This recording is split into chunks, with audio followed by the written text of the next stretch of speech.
So my name is John Michael Warner, and I'm a graduate student at the University of Arizona, and I'm here on October 27th, 2011 with 22nd, 2011, thank you, with Jennifer Burley, who's also a graduate student at the University of Arizona, and Claudio Dicochea, who's one of the artists in the Border Project exhibition. He was born December 19th in San Luis Rio, Colorado, Sonora. Thanks for meeting with us. My pleasure, thank you. Yeah. It's good to see you both. Yeah, excited about having your works in the exhibition. Yeah, I think I'm really excited about this show. I remember the first time I heard about it, I just thought it was, it really meant a lot to me to think about the subject beyond the way that we've been discussing it in our region in the last several years, I guess. So I'm very excited. Yeah. The subject of borders? The subject of borders, absolutely. And how do you see, since you say to think about it beyond how it's been discussed in the region, how do you see it being discussed in the region first then? Well, I mean, I think that I think we all know how it's been discussed in the region. Mm-hmm. And I would say that to call it a one-dimensional discussion is a generous way of calling it. I think it's been confined by some really strong ideologies to the point where we're not looking at, there's no genuine situational assessment being done. Again, it's just at this point about establishing some strong doctrines in the area. I was actually just, right now I'm remembering, I'm remembering some of the stuff that's kind of out there about like the electric fences and all that. So when I heard about it the first time, I was really excited that it would be a much more ample discussion, that we begin to kind of think about it in a way that was a little more sincere. Yeah, so I guess just more broadly, what is a border? Not necessarily the border, right? And maybe you want to go there, but what is a border? Well, I've been thinking about that. You know what I mean? A border is more than one thing, right? I mean, I remember about a year ago, there was there was like an event here in town, and I think the artist's name is Richard Lerman. I think it's Richard Lerman, yeah. And he has done some really amazing work with microphones, with really insanely sensitive microphones. And he was approaching the subject first through his body, and through sound. And so for him, the kind of primary threshold, the primary border for him was the body. And so that really resonated. And again, I think that's kind of what I mean by sincere. You know, I mean, obviously the border is a way of organizing, and we look at it politically. You know, a border is a result of a kind of organizations of nation statehood. But prior to that, it was more topographic. You know, but I like to start right from the beginning, or right at its most immediate, and a border is an interface. To me, it's my body. You know, I'm trapped in here. You know, and so then, but the body, this border is what I use to interface with the real, with the world. And so then, at some point, I kind of look at it through different lenses, and I reach the geopolitical lens, and I go, well, the border is a way of kind of organizing nation states. In terms of this larger discussion of borders and maybe a more sincere discussion, as you put it, how do you see your work fitting into that discussion, and specifically your work for this exhibition and your work in general? That's the way, you know, it took me a long time to understand that my experience was precisely what we call a fronterizo experience, or a kind of a borderland experience, in that it's very different from, let's say, a strictly Chicano experience. A strictly Chicano experience is that you are either your first generation or second generation immigrant that's, let's say, somewhere like Chicago or somewhere like LA, where the framework for your lived experience is a quote-unquote purely American framework or a US framework. And then within that, you find a way of kind of living your own experience which connects to something that's outside of that immediate environment. For us, we're kind of really fortunate in that because of this kind of the neutrals. I'm watching too much science fiction. The borders of the neutral zone. So then the neutral zone, it allows for that interface, because it is porous. If you, it's not like again, science fiction. My homeland is 5,000 miles away or 80 light years. It's here, and so then you have these two worlds that are right next to each other, and you can oscillate between them. And so that's what I mean by a fronterizo or a border experience, that it's not, you don't have the same level of isolation, like let's say if you were, someone of Mexican descent in Kansas City. Yeah. So that really, I think that makes it easy for me to kind of listen to all the radio stations on the dial and be able to kind of hop back and forth from them, because I think the border experience allows for that way of trafficking back and forth. And I think that situates itself in my work pretty comfortably, and that the work that I'm doing, it really centers on the idea of mestizaje.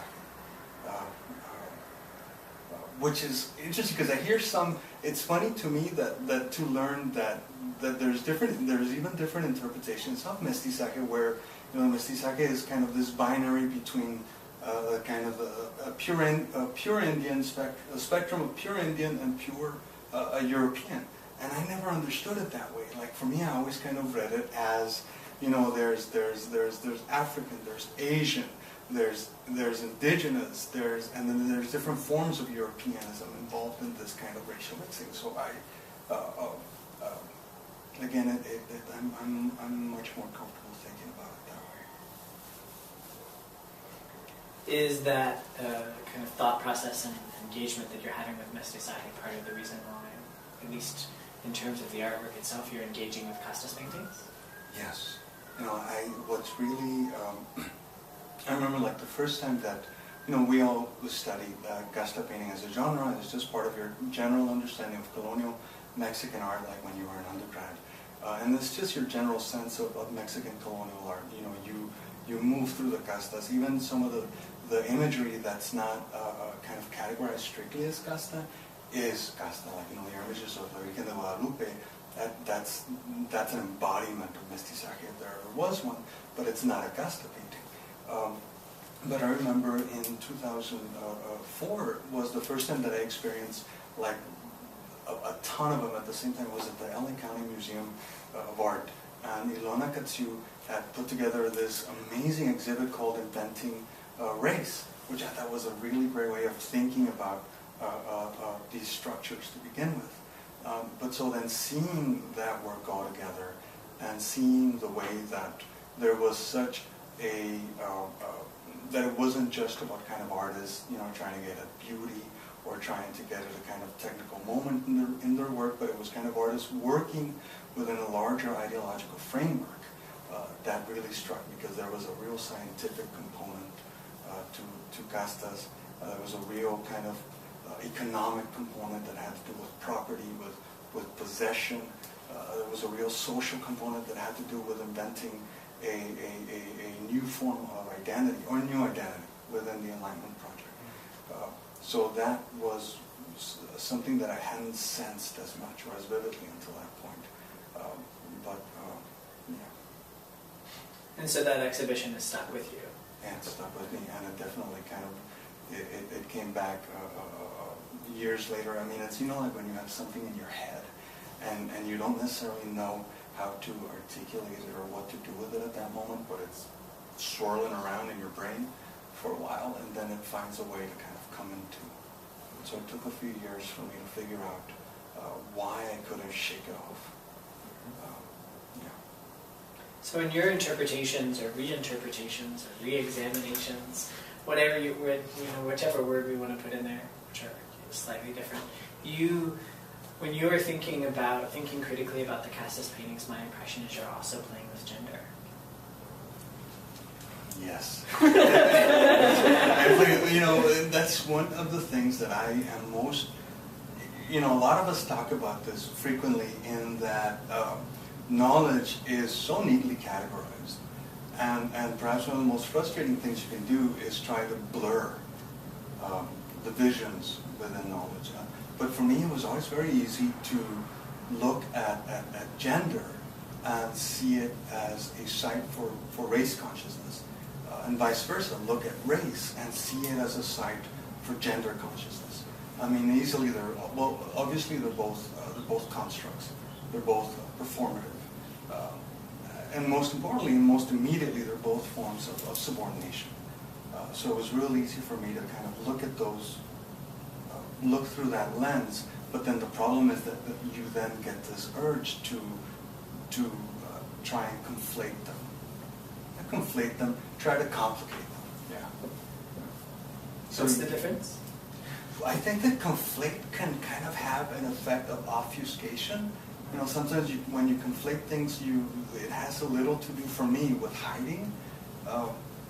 Whereas confuse, you know that there's something probably wrong with what's happening, but there's more of a drive to uncover. It's the nerd in me. I think this performative aspect that you're talking about is really interesting. Can you talk a little bit more about it, particularly in the context of the work, right? This embodiment of casta also has a performative nature. The embodiment of casta is in the work, I think, operates or it performs in a few different ways. One of the ways that it's very important for me that it perform right off the bat is that it used a familial unit or the familial sets of relationship. That is, we're thinking strictly like nuclear family. We're thinking father, mother, and child. Is to use the familial set of relationships to be indicative of the broader social sets of relationships. So in that way, the familial body is the social body. And so even within the original castas, I think that was a really important effect. And again, I'm not doing the work so that it's too easy to kind of scavenge through history and find things that we can indicate were wrong according to our current system of values. All I'm trying to do is, by using the casta paintings, and I'll just clarify that, is to just establish that it is a great illustration of a moment in time when artistic production is very much in line with dominant intellectual regimes. And so that if we establish that, then the question becomes, so what are the dominant ideological structures guiding the work we're doing right now? So the immediacy of using the familial body to be representative or indicative of the social body is important to me, because then you have the initial subordination, if we're just for argument's sake, the initial subordination in the work of like the mother to the father, and then there's the secondary subordination of the child to the parents. So then those are kind of given, I wouldn't say natural, but they're kind of like givens, right? But they take place as a given within the familial body, and I think that they achieve their full perversion socially, both of them as sexual and racial prejudices, right? The subordination of the mother to the father becomes socially then given as sexism. The subordination of the child, the infantilization of the child to both parents, then that kind of becomes our basis, or the argument that we use to naturalize racism. Of course, the mother always intercedes for the child, which is something that religion has been very good at playing off of too. So that's one of the primary things that is important for me, that happens in the work, and that it kind of, that it's a very real thing to me.